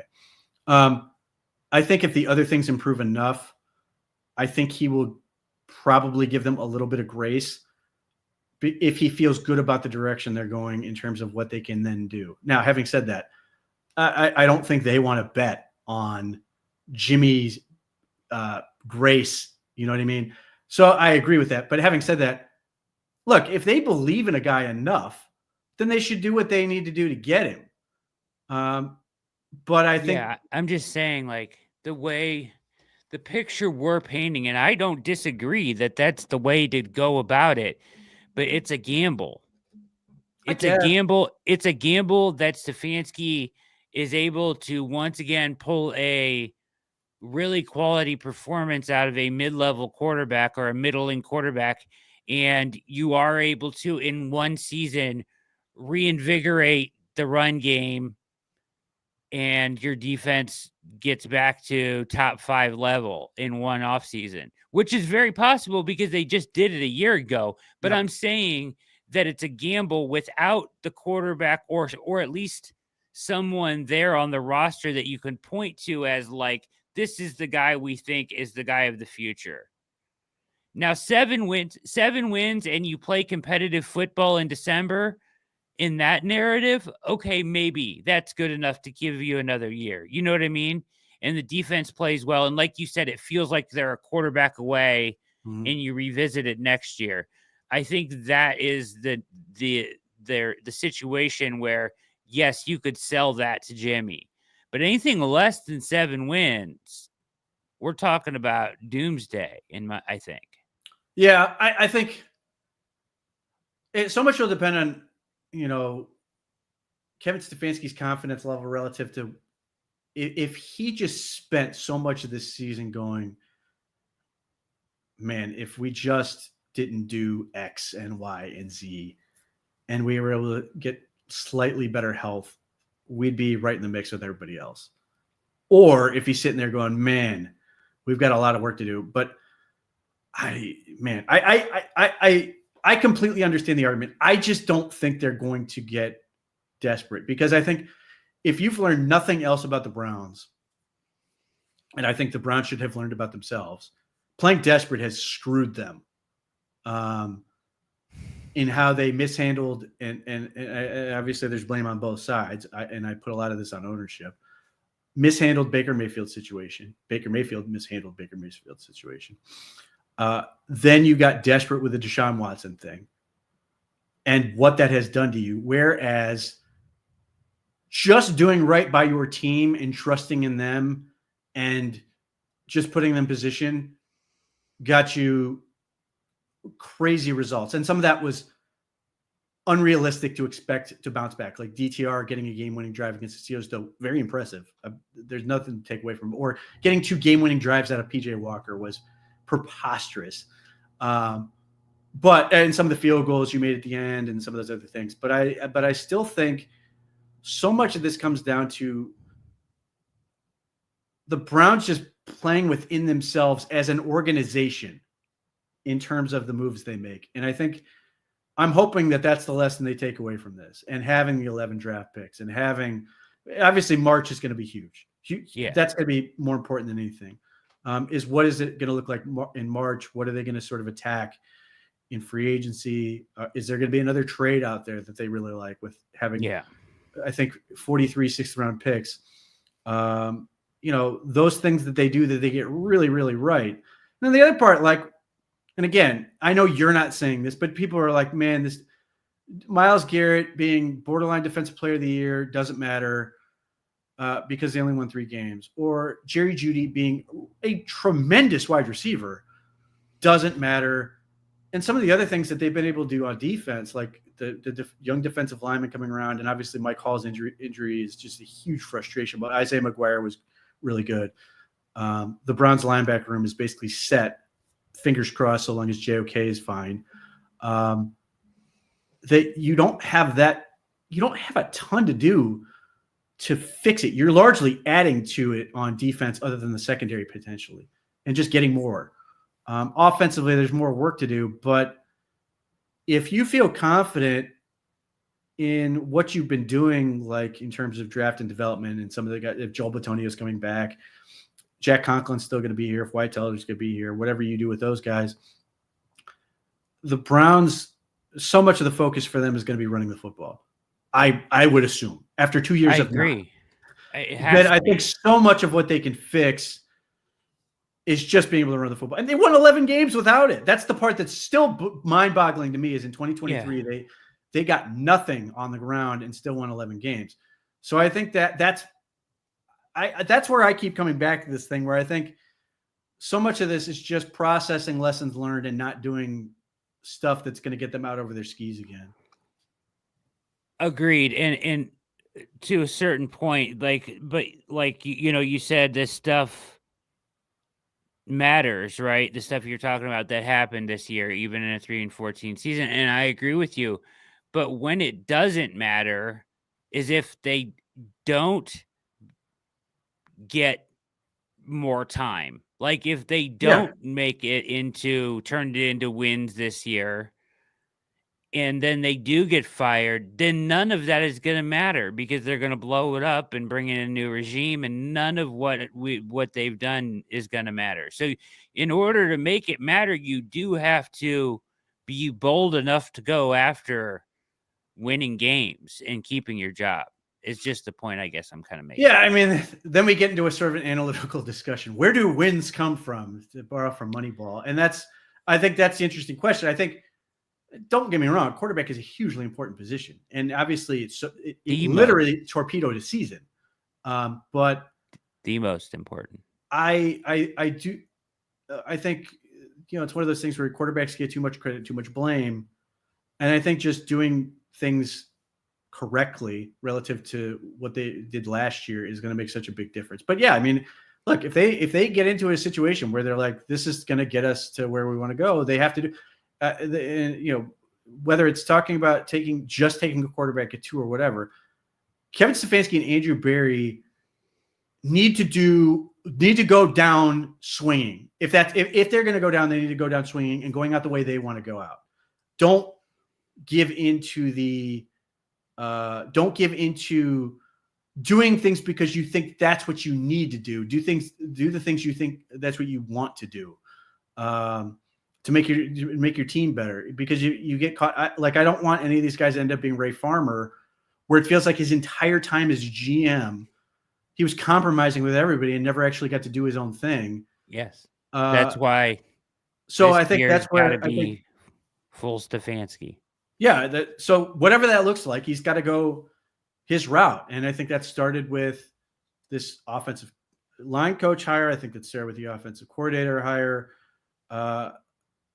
getting to a point where they feel really good about what they're doing from a schematic standpoint. And that's going to be these next couple months, that part's got to be hammered out now and feel good about that. So when they do get to the player acquisition phase, that they know what they want and they're able to go out and get it. Absolutely. Got to have a plan. I'm sure they will have a good plan. Just pointing out that, I don't necessarily trust Jimmy to be patient beyond. Like, it feels a little bit like this year was the year of like him keeping them through the Watson thing was the patience year. You know Maybe. what I mean? But like so much of that is Jimmy felt complicit in that, and that's part of the problem. But part of the element. So we'll see what happens with that. And if I'm Andrew Berry, I just go in every day and just say, listen, man, hang in there. I'll go draft that kid from Tennessee for you, and you'll be really happy about it. And then just don't, or whatever. If you want him, you want him. But we'll see. We'll see what happens. But yeah, I mean, they've got a lot of big decisions to make. Quarterback being the most important one, but it's and obviously the ones that can get the most attention. But there's a lot of ways they can make this team significantly better between now and May. Yeah, as we've talked about, the quarterback options aren't great, and knowing that you're going to have to make it as easy as possible to play, and by doing that, the best way to do that is to improve the offensive line, the run game, and the talent there. Besides, like, if we look at the both college and pro playoffs right now, running the ball and defense is carrying this thing so far. Sure. It is. And don't get me wrong, the best quarterbacks are also there. There's no getting away from that fact. But right now, it's been defense and running the football that has delivered for these teams. So if they can do those two things right and get enough at the quarterback position, we're sort of, I don't know if that's going to result in 11 wins. This schedule is not going to be easy. Then you're sort of right back where you were. And hopefully at that point, and again, we've talked about this, the goal for this whole season, off season, everything else, is to make the quarterback's job as easy as possible. So that when you're in position to get the quarterback you want, they can step in and be the guy that you need them to be. Don't ask them to carry you, because it's just not going to happen. Correct. Well said. You're watching the React. We're going to finish up here. So actually, I want to go away from this one because we already discussed Darnold. And I want to bring this one up for fun right here. All right, let's talk. This is the best right here. Guys, as we were getting ready to call it a night, Jordan Schultz sent out a tweet that sent not only NFL Twitter into a frenzy, but it had some ripple effects on the Browns Twitter sphere as well.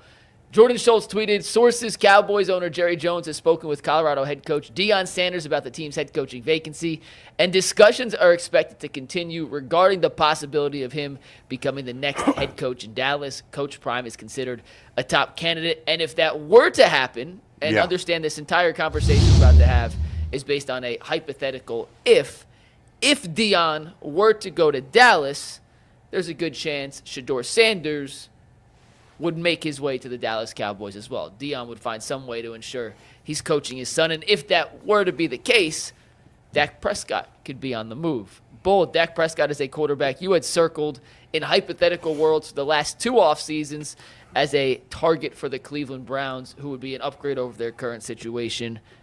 If Dion goes to Dallas and somehow brings Shedeur with him to Big D, would Dak Prescott be the right answer for the Browns at quarterback? The amount of insane things about this question is startling. There's like 18 insane things about this question.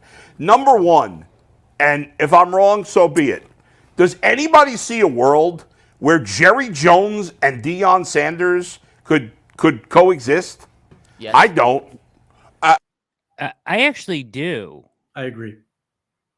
Yeah, I don't. I don't think know that's. what- I don't think that's where this coaching hire is going to end up. But I do think they would make it work.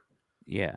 I think initially it would, because it would make it makes Dallas the complete talk of every. I mean, But here's the thing, G. already are. Jerry Jones is the on. face of the 100% organization. accurate. He's not a player. Right. He's not a coach. Right. You do his things his way, or that's it. I mean, I think, but don't you believe that they have a working relationship? I mean, I already? guess they do, and I know Dion played there, Played, but like right. Dion doesn't come in to take second fiddle to anybody. I mean, he wants to run the show his way, which I get. I'd want to do that if I were a coach.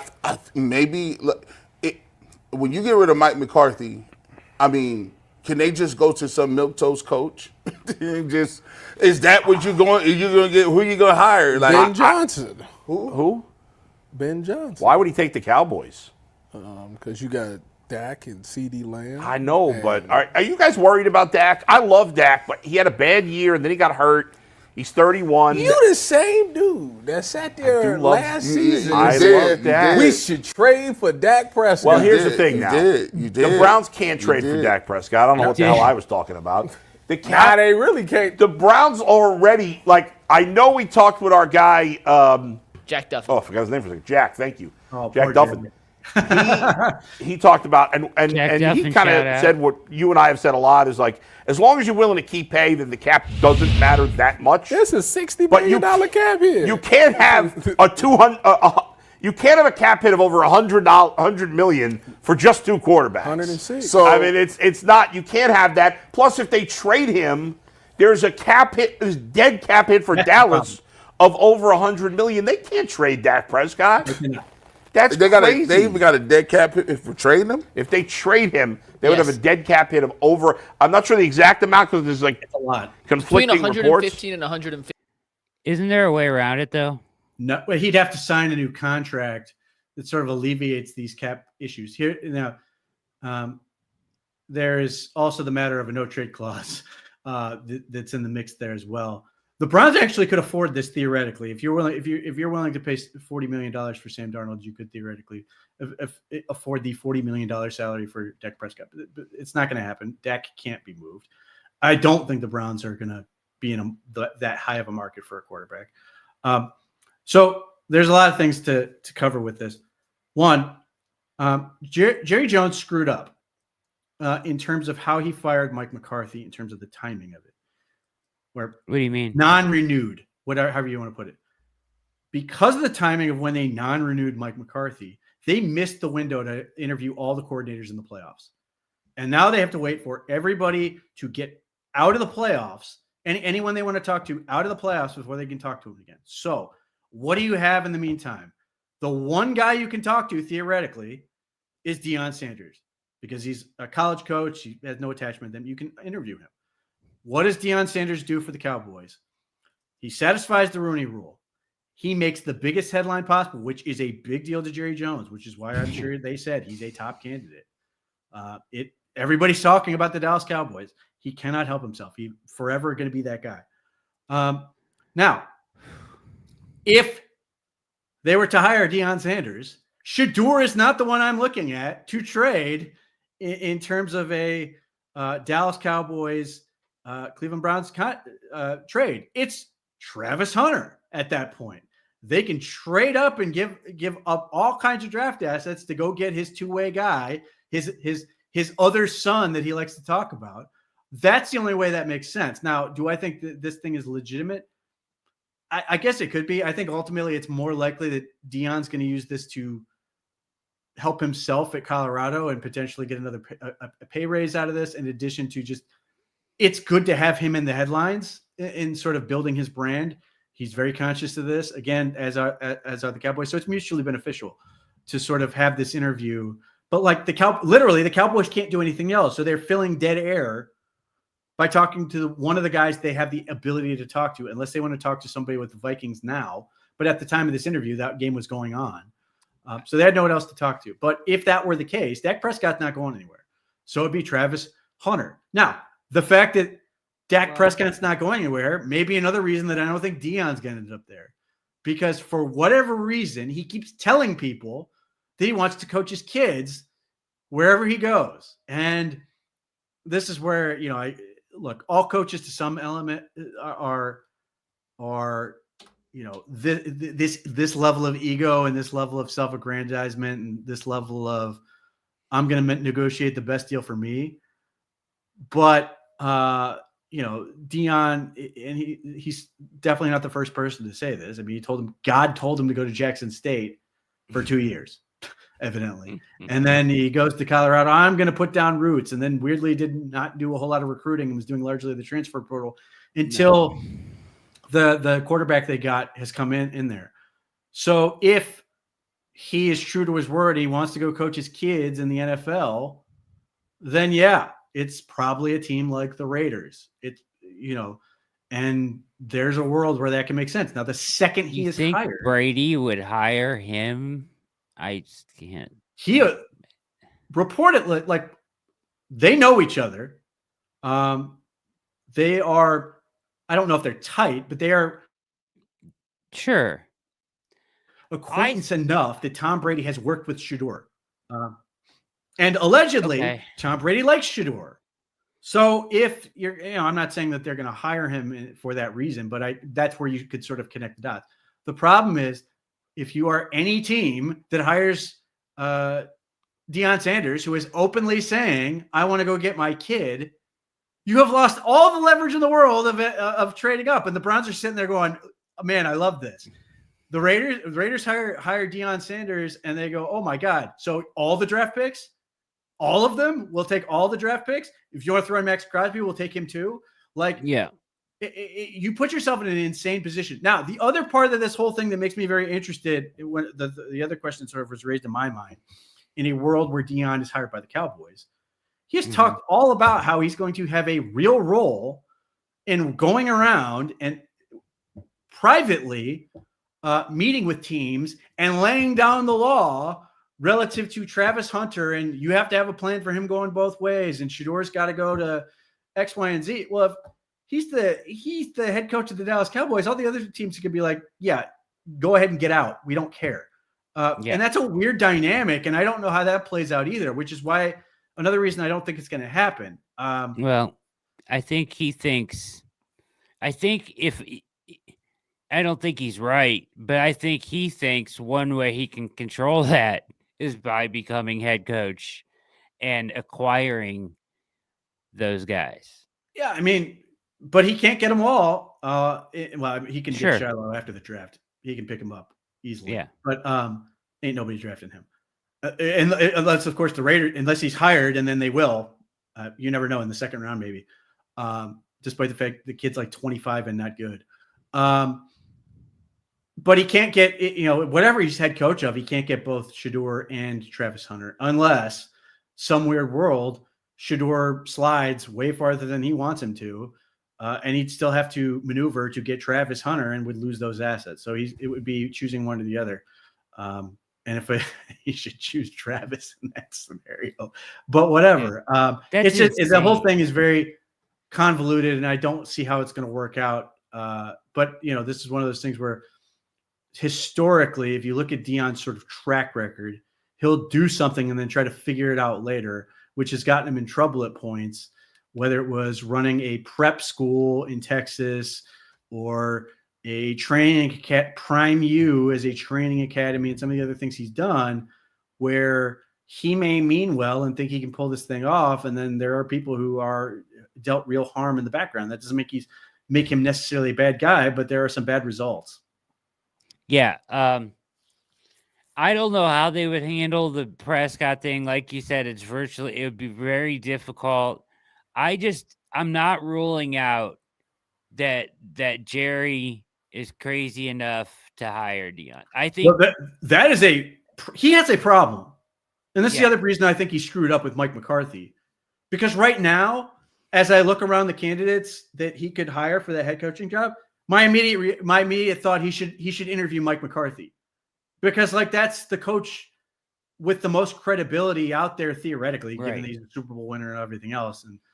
But like, I don't see a world where Ben Johnson's going to be interested in that job. No. I don't see a world where maybe he can get a guy like Aaron Glenn, who's a very capable coach, but I don't know if that offers the sizzle that Jerry Jones wanted. And certainly Mike McCarthy didn't either, but like he had won a Super Bowl. And that's the I think Jerry Jones has put himself into a weird little trap. And then the other aspect of this is now that like he has talked to, I mean, yeah, he may drop dead. And that's part of the reason why I think Dion is on the table. Like he knows he's running out of time. But the other guy, and it has come up because he's a guy who could handle Dallas and everything that comes with it, is Ryan Day. Because Ryan Day has the most stressful job on the planet as far as a football coach goes at Ohio State. And if he goes out and wins the national championship, I don't know that Ryan Day has any interest in going to the Cowboys, but I can see where the Cowboys have every interest in Ryan Day. Nothing's going to phase Ryan Day in terms of the pressure. Everybody hates him 364 days a year. And then they wait to hate him until the Michigan game is over. And he's one of the best coaches in the country by far. He's won 90% of the game, and he may well be a national champion after next week. And he damn near a missed kick away from already being a national champion. You think that though? You think like that? You think football X's and O's leader of men is one of the best coaches. He's fantastic. I cannot tell you how good Ryan Day is. He's a good guy for one thing, which helps. Not that matters for this particular conversation, but he is a very good coach in terms of X's and O's and what he's trying to get across and all that. Yes, he's very, very good. I think people have, I think he's one of the most over-criticized people on the planet. That doesn't mean he doesn't deserve some criticism. Like that Michigan game plan was not good. I'm not be straight up. But it's just in terms of, and I don't know that. And again, I'm not suggesting that he's guaranteed going to be a success in the NFL, but I just think he's a really, really good coach. I think like I think he's the perfect coach for Ohio State, honestly. And that's the problem that most Ohio State fans have is they don't like him, and he's fantastic. He probably is because of the, he obviously has thick skin. The college football playoffs are letting him just rake up his top 5 wins because he's just mowing them down now by getting to beat, but by getting to win all these games. But he's so good. I don't know enough to have an opinion. Because I don't know, you know what I mean? I've never seen him in a locker room. I just don't know. I know they have talented staff there, so I don't know who's doing what and what. I was just under the impression when you hear him talk, he sounds like a dick to the press most of the time. And then when, you hear him, I don't know. I guess he just rubs me the wrong way from from where I'm sitting, right? And that's just maybe the ego, I guess. I don't know. You have to have that at Ohio State. And I get that. I was under the impression that he was.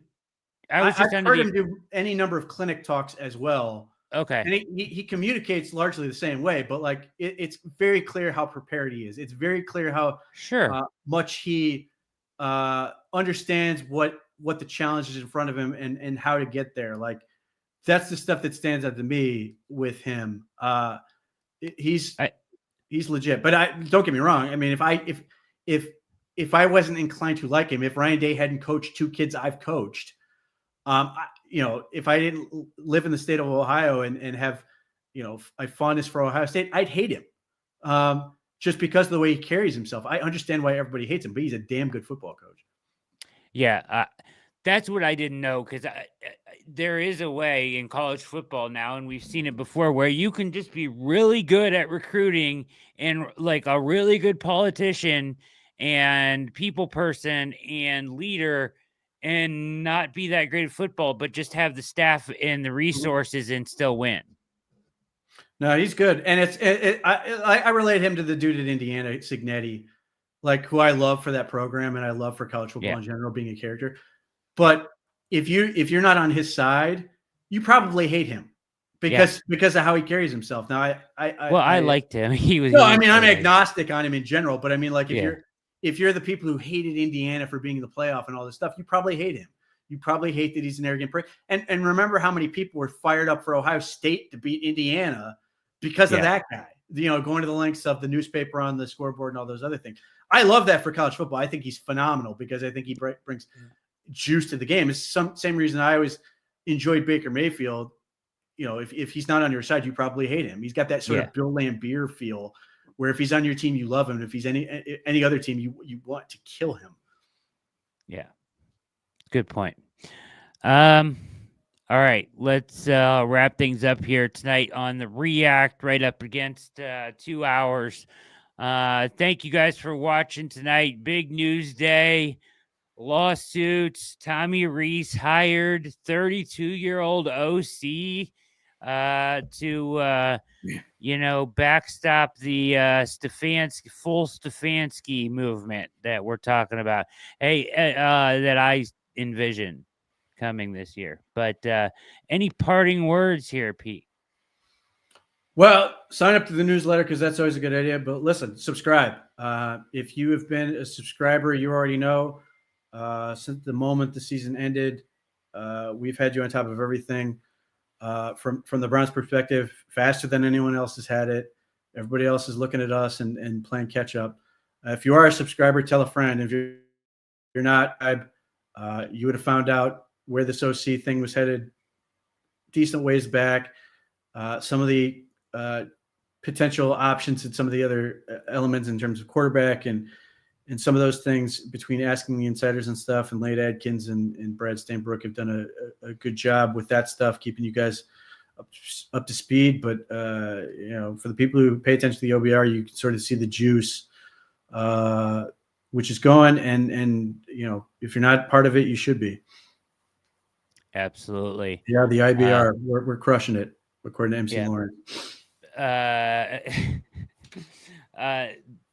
We have been crushing it. The Irage and Brown report. Yeah, you guys have there it is. The insiders and UP in conjunction with them with the what we've been told insiders series has been on top of everything and ahead of everything. So get over there, take advantage, be a part of the best Browns community going at the OBR. This has been another edition of the React for everybody over at the OBR. Thank you to the chat for your contribution and hit like and subscribe on your way out. For Pete Smith, my name is Brad Ward. Have a wonderful evening. We are out.